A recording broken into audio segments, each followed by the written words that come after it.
Hello friends, आप सभी कैसे हैं। आप सभी का कई लोगों का मुझे टेलीग्राम में मैसेज आया कि वो सभी लेवल वेलफेयर ऑफिसर के लिए अप्लाई करते हैं और उनको इसके बारे में थोड़ा भी नॉलेज नहीं है कि कैसे प्रिपरेशन करें, क्या करें।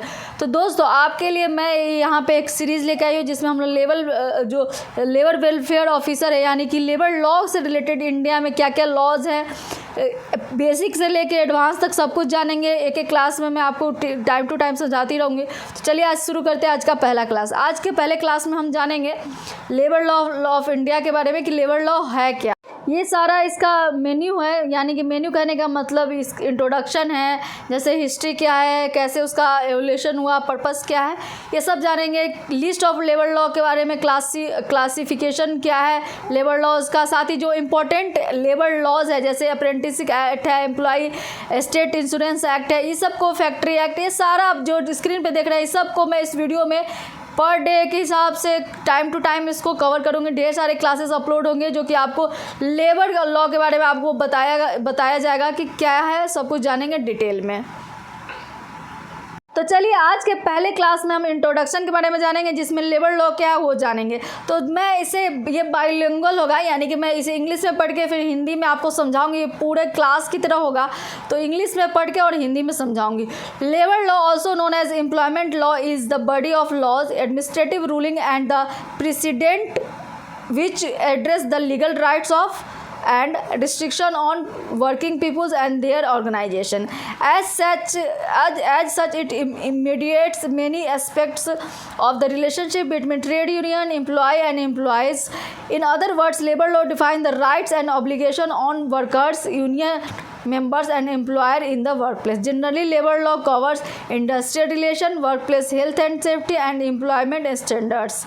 तो समझते हैं इसको डिटेल में। लेबर लॉ बेसिकली क्या होता है कि जितने भी लेबर लॉ को एम्प्लॉयमेंट लॉ भी कहते हैं, और ये एक पूरा लेबर लॉ का एक सिंगल लॉ नहीं, इसमें बहुत सारा लॉ आता है। जैसे कि ह्यूमन की बॉडी में बहुत सारा ऑर्गन होता है, उसी तरह एक लेबर लॉ में बॉडी ऑफ लॉज है, कई सारे लॉज है, वो सारा लेबर लॉ के अंदर आता है। बात करें किस किस के लिए होता है ज़रूरी, तो जो एम्प्लॉयर है, एम्प्लॉय है और जो ट्रेड यूनियंस हैं उनके लिए ये बीच का काम करता है। सब तीनों का काम अच्छे से चले, एक मिलकर तीनों अच्छे से काम करे। जो वर्किंग पीपुल्स हैं उनके पे क्या लीगल राइट्स हैं उनका, और क्या ऑर्गेनाइजेशन के लिए ऑर्गेनाइजेशन का क्या उत्तरदायित्व होता है, ये सब लेबर लॉ एक डिफाइन करती है। जनरली इसमें क्या होता है, तीन तरह का चीज़ को कवर किया जाता है। पहला इंडस्ट्रियल रिलेशन, जिसमें ये देखा जाता है कि जो सर्टिफिकेशन ऑफ यूनियन है, चाहे लेबर मैनेजमेंट रिलेशन है, collective bargaining and unfair labour practice जो चल रहा है,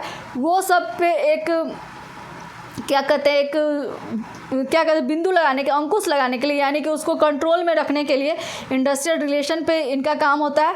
दूसरा work place health and safety होता है, जैसे कि बहुत सारा हजार्डियस वर्क है या फिर किसी भी तरह का हेल्थ और सेफ्टी जो वर्कर्स का है उसको यहाँ पे उससे जुड़ा हुआ कानून होता है। और तीसरा employment and standards including general holidays, जैसे हॉलीडेज है, चाहे लीव है, एनुअल लीव है, वर्किंग आवर्स है, कैसे अनफेयर डिसमिसल भी तो नहीं हो रहा है, या फिर मिनिमम वेज एक्ट जो है, ले ऑफ का क्या प्रोसीजर है। इस तरह का जो चीज़ें हैं जो कि डिफ़ाइन करता है कि वर्कर्स का क्या स्टैंडर्ड्स होना चाहिए इंडस्ट्री में, उसको लेके यहाँ पे काम होता है। तो टोटल तीन तरह की चीज़ें हैं जो लेबर लॉ में कवर होती है। पहला इंडस्ट्रियल रिलेशन, दूसरा work place health and safety, और तीसरा एम्प्लॉयमेंट स्टैंडर्ड्स। बट इसको अगर डिफाइन किया जाए, दो कैटेगरीज में डिवाइड किया जाए, तो यहाँ पे दो कैटेगरीज में इसको डिफाइन किया जाता है। There are two broad categories of labour law. First क्या है, collective labour law related to the tripartite relationship between employer and union. दूसरा क्या है, individual labour law concern employ rights at the work and throughout the contract of the work. मतलब दो तरह का चीज़ें हैं। पहले क्या है, पहला है कि ट्रिपटाइट मतलब तीन तरह का, जो जिसमें एम्प्लॉयर और यूनियन, इन तीनों के बीच एक ट्रायंगल मान लीजिए आप, तीनों ट्रायंगल के बीच किस तरह का रिलेशन रहना चाहिए, तीनों के बीच कैसा रिलेशन रहना चाहिए वो यहाँ पे दिखाता है। एक ट्रायंगल मान लीजिए आप, और इस तीनों ट्रायंगल के बीच क्या रिलेशन है ये दर्शाता है आपको लेबर लॉ एक कैटेगरी में।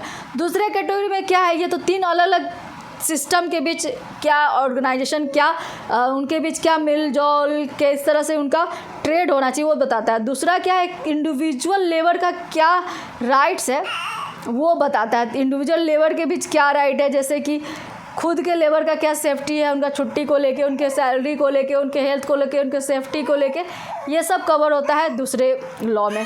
The labour law movement has been instrumented in the enacting of law protecting labour law rights in the 19th and 20th century. इसका जो शुरुआत है वो 19वीं और 20वीं शताब्दी में शुरू हुआ था।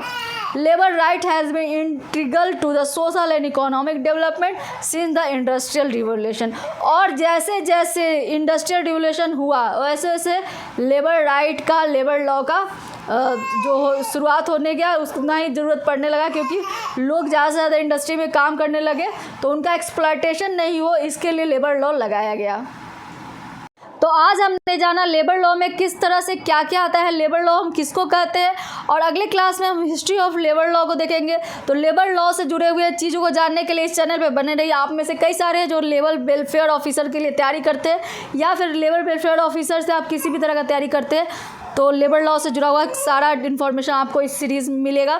तो लेबर लॉ से जुड़े हुए सारे कानून को जानने के लिए इस चैनल पर बने रहिए। धन्यवाद, और इस सीरीज़ को ज़रूर पूरा देखिए। सो आज हमने लेबर लॉ क्या है वो जाना, 3 कैटेगरी जाना, मेनली 3 क्या क्या काम है लेबर लॉ के अंडर, क्या क्या आता है वो जाना, और 2 कैटेगरी जो डिफाइन करती है लेबर लॉ को वो भी हमने जाना। तो this is all about today. फिर मिलते हैं नेक्स्ट क्लास में, तब तक के लिए बने रहिए। धन्यवाद।